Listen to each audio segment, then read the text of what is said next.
आज हम मैटर की 3 स्टेट्स के बारे में पढ़ेंगे। मैटर की 3 स्टेट्स होती हैं solid, liquid and gas.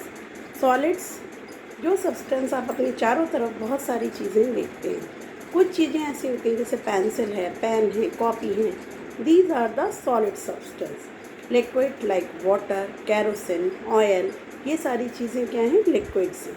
Gases जो हमारे चारों तरफ अराउंड हम चीज़ें देखते हैं वो सब क्या हुए हैं? गैसेस हैं। लेकिन वो हमें विजिबल नहीं होती गैस, लेकिन हमारे चारों तरफ एक एयर है। तो जो एयर है वो क्या है? गैस है। उसमें डिफरेंट टाइप की गैसेस होती हैं जैसे like nitrogen, oxygen. These are the gases. So what is the arrangement of particle in solids, liquid and gas? You can see this is the arrangement of particle in solids, liquids and gas. The intermolecular force of attraction between the solids is so much high. क्योंकि particles जो होते हैं बहुत पास होते हैं, उनमें space बहुत कम होती है, तो इसलिए फोर्स ऑफ अट्रैक्शन बहुत ज़्यादा होता है। फोर्स ऑफ अट्रैक्शन ज़्यादा होने की वजह से इनकी जो शेप है वो कैसी होती है? फिक्स्ड होती है। इनका वॉल्यूम भी फिक्स्ड होता है और इनकी एक डेफिनेट शेप होती है। इनकी हम शेप को चेंज नहीं कर सकते, ये रिजिड होते हैं। अगर हम इसके ऊपर कोई भी अप्लाई करें फोर्स तो ये ब्रेक हो सकता है, मगर क्या नहीं होगा? ये अपनी शेप को चेंज नहीं करेगा। ये रेजिस्ट होते हैं, अपनी शेप को चेंज नहीं करते। इनको कंप्रेस करें, कंप्रेसिबिलिटी, अगर हम प्रेशर अप्लाई करें तो ये क्या हो जाए? प्रेशर से इसकी शेप चेंज हो जाए, वो नहीं होती। तो ये क्या है? नॉन कंप्रेसिबल है, इसको कंप्रेस नहीं किया जा सकता। इसकी हाई डेंसिटी होती है। हाई डेंसिटी मीन्स सॉलिड्स के अंदर पार्टिकल्स बहुत पास होते हैं, तो डेंसिटी इनकी कैसी होती है? हाई होती है। What is density?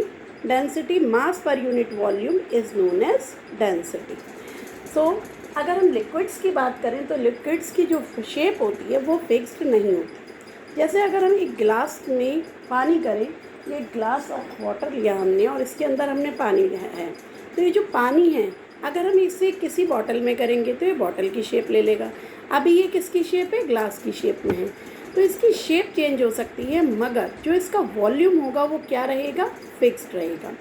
तो इसकी शेप चेंज हो जाती है मगर इसका वॉल्यूम फिक्स्ड रहता है। ये भी कंप्रेसिबल नहीं होते। डेंसिटी इनकी मॉडरेट डेंसिटी होती है, सॉलिड्स से कम होती है और गैसेस से थोड़ा ज़्यादा होती है। अगर हम इंटरमोलिकुलर स्पेस की बात करें तो इसके पार्टिकल्स के बीच में जो स्पेस है सॉलिड से ज़्यादा होता है और इसमें फोर्स ऑफ अट्रैक्शन सॉलिड से कम रहता है। अब गैस की अगर हम बात करते हैं तो गैस के पार्टिकल हमें विजिबल नहीं होते। पार्टिकल्स इसके हम किसी भी चीज़ के पार्टिकल्स हम देख नहीं सकते, लेकिन हमने एक अरेंजमेंट देखा है इसमें। अगर हम माइक्रोस्कोप में देखें तो हम इनके अरेंजमेंट्स को बता सकते हैं। तो जो गैसेस के पार्टिकल्स हैं उनके अंदर क्या है? स्पेस बहुत ज़्यादा है। अगर स्पेस ज़्यादा है तो इसकी वजह से क्या है? फोर्स ऑफ अट्रैक्शन बहुत कम है। फोर्स ऑफ अट्रैक्शन कम होने की वजह से इनकी डेंसिटी क्या होती है? लो होती है। ये क्या होते हैं? कहीं भी जा सकते हैं, ये फ्री टू मूव होते हैं।